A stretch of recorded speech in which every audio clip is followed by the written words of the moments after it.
Halo semuanya, selamat datang kembali di channel ini. Jumpa lagi dengan saya Vicky Himpong. Semoga kalian semuanya selalu dalam keadaan yang sehat. Teman-teman, kalian harus menyaksikan video ini sampai selesai. Karena kembali lagi, Pak Jokowi itu dicaci maki oleh para buzzer. Reputasinya, nama baiknya, kemudian mereka berusaha untuk menghancurkan reputasi Pak Jokowi berbagai macam isu yang terjadi atas bangsa ini. Seperti biasa, teman-teman. Tetapi kita sama-sama belajar di sini bagaimana kita meneladani Pak Jokowi dan Mas Gibran dalam bersikap atas setiap cacian kebencian yang ditujukan kepada mereka. Pak Jokowi dan Gibran, sekalipun cacian dan fitnahan sudah menjadi makanan sehari-hari bagi mereka, akan tapi mereka terus-menerus seperti mengingatkan kepada para pendukung mereka agar supaya nggak usah membalas cacian dengan cacian, nggak usah membalas tuduhan dengan tuduhan, nggak usah membalas amarah dengan amarah. Dan itu saya secara pribadi masih terus mempelajari, belajar untuk bisa bersikap seperti itu. Ketika ada orang yang mencaci maki Pak Jokowi, terus terang sebagai pendukung Pak Jokowi, kita semua marah kan teman-teman. Kita jengkel dengan mereka yang seperti tidak ada rasa takutnya sama sekali mencaci maki Presiden ke-7 Republik Indonesia. Ya, bahkan sejak beliau masih menjabat presiden, banyak orang yang mencaci maki beliau, bahkan mengancam teman-teman. Ya, kita akan saksikan video ini sebelum kita melanjutkannya teman-teman. Let's go. Jokowi nama biadab. Gara-gara dia semua dikacau. Menteri Keuangan sama Danantara jadi saling lempar masalah utang kereta cepat. Daripada utang kereta cepat ini ditagih ke Menteri Keuangan atau Danantara, tagih sono ke Jokowi. Suruh dia tanggung jawab, bayar utang kereta cepat. Kan dia yang ngotot pengen bangun kereta cepat. Kenapa jadi orang lain yang cebokin dia? Jepang udah nyamperin kita, datang dengan jaminan pembangunan tanpa APBN. Si Jokowinya malah lebih milih kerja bareng sama Cina untuk bangun kereta cepat yang akhirnya malah nguras APBN. Woi Jokowi Dodo, tanggung jawab lo. Jangan seenaknya abis bikin masalah terus tinggal gitu aja. Apa lo? Biar masyarakat yang menilai siapa yang beradab, siapa yang biadab. Ya jelas saya videonya itu rame di sosial media, di TikTok itu sangat rame menjadi perbincangan dan menjadi senjata bagi para pembenci Pak Jokowi. Dia mencaci maki Pak Jokowi dan juga mengatakan bahwa Pak Jokowi yang harus bayar utang kereta cepat. Karena pernyataan Menteri Keuangan Pak Purbaya yang mengatakan utang kereta cepat biar Danantara yang akan membayar dan sebagainya teman-teman. Pengen rasanya saya secara pribadi ingin membalas cacian orang yang diduga buzzernya Kebo ini teman-teman. Ingin membalas dengan cacian juga, tapi mari kita belajar dari Pak Jokowi dan Mas Gibran. Yaitu jangan membalas cacian dengan cacian, melainkan kita balas dengan hal yang positif saja teman-teman. Mari coba kita balas dengan informasi yang mengedukasi masyarakat. Dan di video kali ini saya akan menjelaskan dari awal sejarah proyeknya, siapa yang punya, bagaimana sistem pembiayaannya, dan apa peran Menteri Keuangan serta Danantara sehingga disebut-sebut. Waktu itu Menteri Keuangan masih Bu Sri Mulyani teman-teman. Duduk santai dulu teman-teman, siapin kopi dan mari kita sama-sama belajar memahami. Tujuannya untuk apa? Supaya kita semua itu gak gampang termakan fitnah para buzzer ini teman-teman ya. Coba kita mulai dari awal ya teman-teman. Proyek kereta cepat Jakarta-Bandung bukan muncul di zaman Pak Jokowi saja. Ide ini sudah ada sejak eranya Pak SBY. Tahun 2011 itu Jepang sudah bikin studi kelayakan di Indonesia. Akan tetapi kenapa tidak terrealisasi waktu itu ya karena biayanya dianggap itu sangat besar. Ya, dan kemudian ketika Pak Jokowi memimpin Indonesia tahun 2014 teman-teman ya. Pemerintahnya Pak Jokowi itu mencari cara bagaimana untuk bisa membangun sesuatu yang besar tanpa membebani APBN. Akhirnya mereka mendapatkan solusi. Teman-teman bisa membaca itu di media-media bahwa solusinya adalah pakai BUMN sebagai pelaksana dan penanggung jawab proyek. Jadi bukan negara langsung yang ngutang, tapi perusahaan milik negara yang namanya PT Kereta Cepat Indonesia Cina atau KCIC.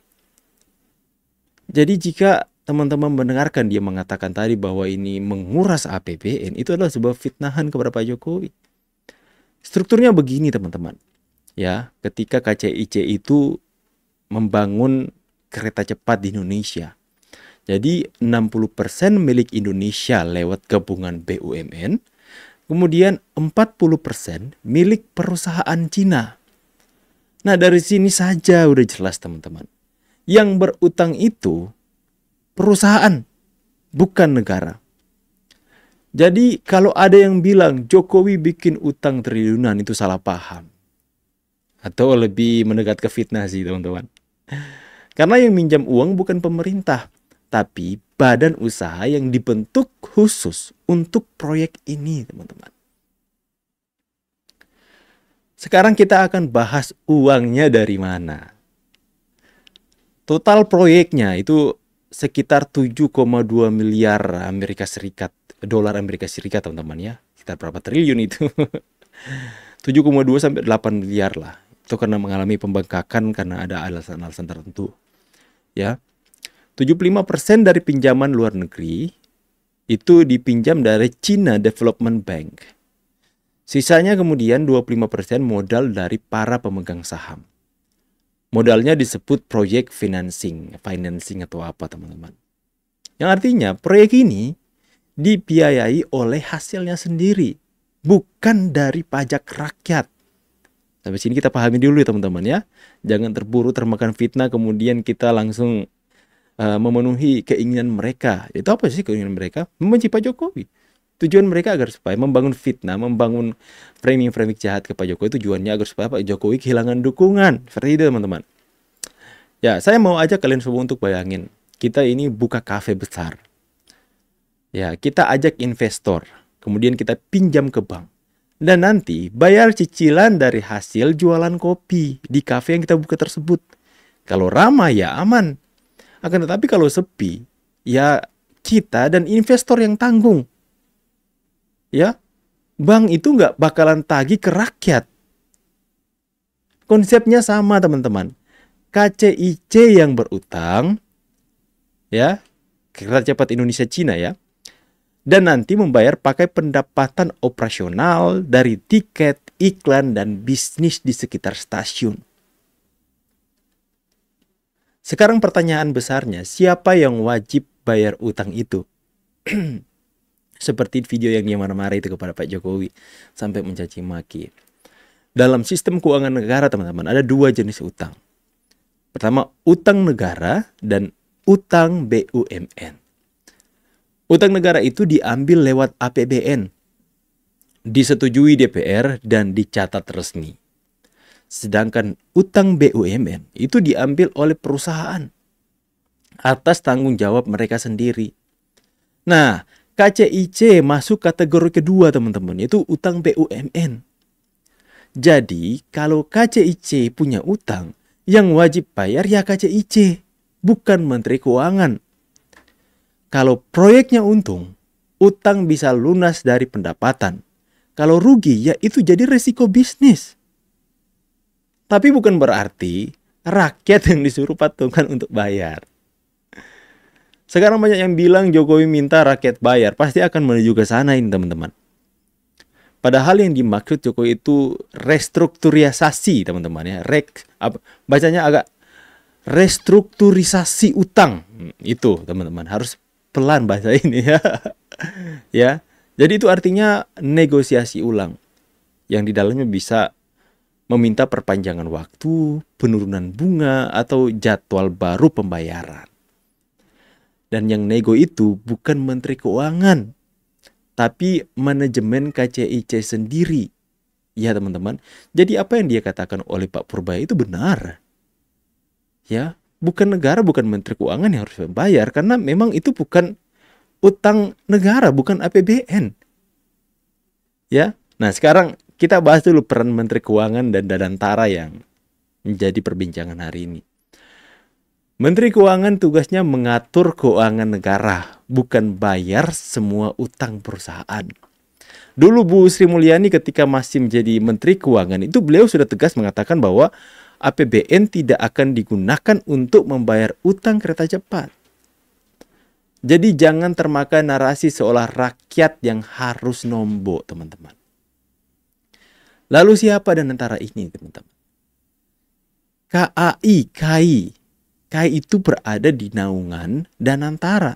Dan Danantara ini dibentuk untuk membantu mengelola investasi dan restrukturisasi utang, teman-teman. Mereka bisa bantu cara untuk mencari solusi. Entah negosiasi ulang dengan China Development Bank, atau cari sumber dana baru yang bunganya lebih ringan. Intinya, mereka dibuat justru untuk mencegah uang rakyat ikut dipakai. Jadi bukan penarik pajak, tapi penyelamat struktur keuangan proyek. Nah, sekarang soal biaya yang membengkak kemarin ya. Benar, proyek kereta cepat ini sempat over budget, teman-teman. Awalnya diperkirakan itu 6 miliar dolar. Akan tetapi itu menaik menjadi 7,2 sampai 8 miliar dolar Amerika Serikat. Orang langsung heboh, wah ini pasti dikorupsi dan sebagainya. Padahal nggak sesederhana itu, teman-teman. Kenaikan biaya karena beberapa hal. Pembebasan lahan yang molor, harga material naik, desain berubah, dan pandemi yang bikin semua tertunda. Dalam proyek raksasa dunia, hal seperti ini biasa terjadi. Dan semua pengeluaran tetap diaudit, ada laporan keuangan, ada pengawasan PPK-nya. Jadi jangan langsung tuduh uang rakyat hilang. Karena uangnya bukan dari APBN, teman-teman. Yang rugi kalau boros adalah perusahaan, bukan kas negara. Sekarang mari kita pakai logika. Kenapa negara mau repot bikin proyek kayak gini? Karena ini soal kedaulatan dan kemajuan bangsa, teman-teman. Sebelum ini Indonesia nggak punya teknologi kereta cepat sama sekali. Sekarang kita punya. Dari sistem rel sinyal sampai operasi 350 km per jam. Apakah mahal? Ya. Apakah beresiko? Juga ya. Tapi kalau mau maju nggak bisa terus takut berutang untuk hal produktif. Yang bahaya itu kalau utang dipakai buat foya-foya. Selama utang dipakai untuk membangun aset produktif, itu investasi jangka panjang, teman-teman. Dan yang penting, kendali proyek tetap 60% di tangan Indonesia. Jadi nggak benar kalau dibilang Indonesia dijual ke Cina. Faktanya, asetnya tetap milik kita. Lalu gimana ke depannya? Sekarang KCIC dan Danantara lagi siapkan dua langkah utama mungkin. Yang pertama, restrukturisasi utang dengan CDB, itu bank Cina, perpanjangan tenor dan turunkan bunga mungkin. Yang kedua, refinancing atau ganti sebagian pinjaman dengan sumber baru yang lebih ringan. Semua dilakukan upaya proyek ini agar bisa jalan terus tanpa gangguan APBN, teman-teman. Pendapatan juga bakal datang, bukan cuma dari tiket, tapi juga dari iklan, sewa ruang, dan pengembangan kawasan sekitar stasiun, yang disebut TOD. Kalau semua dikelola baik, dalam 30-40 tahun, proyek ini bisa balik modal. Dan setelah itu, semua jadi milik penuh Indonesia. Sekarang kita bahas politiknya. Kenapa isu ini itu akhirnya dikembangkan dan kemudian disalahkan kepada Pak Jokowi sehingga menjadi viral, mencaci maki Pak Jokowi? Ya karena ini senjata politik, teman-teman. Mudah dipahami, mudah bikin marah. Padahal kenyataannya jauh lebih kompleks. Yang bikin narasi itu tahu, nggak semua orang paham perbedaan utang BUMN dan utang negara. Jadi mereka manfaatkan kebingungan publik untuk menyerang pemerintah. Lucunya, orang yang ribut soal utang sekarang dulu diam aja waktu proyek lain juga dibiayai utang asing. Artinya apa? Ini bukan soal ekonomi. Ini soal kepentingan politik. Kita harus cerdas, teman-teman. Kalau ada yang provokasi, jangan langsung percaya. Cari data, baca fakta, baru ambil kesimpulan. Ya, kita sebagai rakyat nggak perlu fanatik bela siapapun. Tapi wajib paham konteksnya. Kalau ada yang bilang utang ini bikin anak cucu sengsara, tanyakan balik utangnya siapa dulu. Proyeknya buat apa? Ada jaminan negara atau enggak? Kalau jawabannya jelas, kita bisa tahu posisi kebenaran. Kita juga bisa ikut awasi, minta BPK audit proyek ini, minta transparansi laporan ke CAC, dan dorong pemerintah buka kontranya. Karena transparansi itu hak kita semua, teman-teman. Kalau proyeknya bagus kita dukung, kalau ada masalah kita koreksi. Tapi jangan asal percaya pada narasi yang menyesatkan, teman-teman. Jadi kesimpulannya begini, utang kereta cepat itu bukan utang Jokowi pribadi. Sorry teman-teman, lagi flu. Bukan juga utang yang harus dibayar dari pajak rakyat. Itu utang perusahaan yang tanggung jawabnya ada di perusahaan itu sendiri. Menteri Keuangan gak wajib bayar, dan pemerintah sudah tegaskan APBN gak akan dipakai untuk menutup cicilan proyek ini. Kalau nanti ada restrukturisasi, itu langkah penyelamatan, bukan beban baru buat rakyat. Dan ingat teman-teman, fitnah paling berbahaya adalah fitnah ekonomi, karena bisa bikin bangsa kehilangan kepercayaan diri. Pembangunan itu mahal, tapi ketertinggalan jauh lebih mahal teman-teman. Jadi kalau nanti ada yang bilang, utang kereta cepat dibayar rakyat, jawab saja dengan tenang teman-teman. Yang bayar itu perusahaan yang ngutang. Kalau kamu gak naik keretanya, kamu gak ikut bayar cicilannya. Dan kalau memang mereka masih ngotot bilang Jokowi yang harus bayar, bilang saja pelan-pelan. Yang kamu lawan itu bukan Jokowi, tapi logika dan fakta. Karena di zaman wajir hoax seperti sekarang, cara paling elegan melawan fitnah adalah dengan data, logika, dan ketenangan teman-teman. Ya, saya pamit dulu. Semoga penjelasan ini bisa memberikan pemahaman kepada kalian semua. Mohon maaf jika penyampaiannya tidak terlalu baik karena saya lagi flu hari ini teman-teman. Doakan supaya cepat sembuh. Dan semoga ini bisa bermanfaat. Saya pamit dulu. See you on the next video and God bless.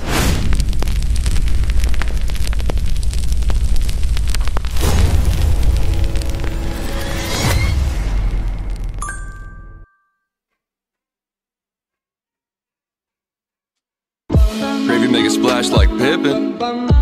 Shit, that's nothing. Splash. Everybody call me Big Pimpin'.